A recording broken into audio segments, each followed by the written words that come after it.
آج میں آپ لوگوں کے ساتھ آٹے سے کیڑے بھگانے کا ٹوٹکا شیئر کرنے جا رہی ہوں، کیونکہ جیسے ہی گرمیاں آتی ہیں تو آٹے میں کیڑے پڑنا شروع ہو جاتے ہیں۔ تو سب سے پہلے کچھ ٹپس میں آپ کو بتاؤں گی اور پھر میں آپ کو ٹوٹکا بتاؤں گی وہ کیا ہے۔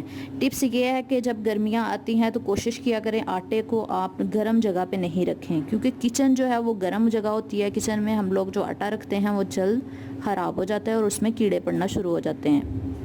گرم جگہ سے بچائیں اور نمی والی جگہ سے بھی بچائیں، کیونکہ نمی والی جگہ سے بھی آٹے میں کیڑے پیدا ہونا شروع ہو جاتے ہیں۔ تو اب میں آپ کو ٹوٹکا بتاتی ہوں کہ آپ نے آٹے سے کیڑے کو کیسے بھگانا ہے۔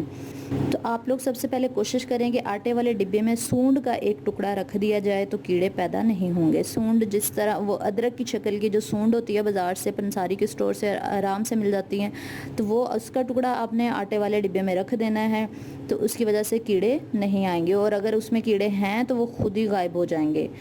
اور دوسرا یہ کہ آٹے والے برتن میں تیز پات پتہ رکھ دیں، اس سے بھی آٹے میں کیڑے نہیں پیدا ہوں گے۔ تیز پات پتہ جو گرم مسالے میں ہوتا ہے وہ آپ نے آٹے میں رکھ دینا ہے، اس سے بھی کیڑے نہیں پیدا ہوں گے، کیونکہ اس کی اسمیل کیڑوں کو اچھی نہیں لگتی، تو وہ نہیں پیدا ہوں گے، اور اگر ہوں گے بھی تو وہ بھاگ جائیں گے۔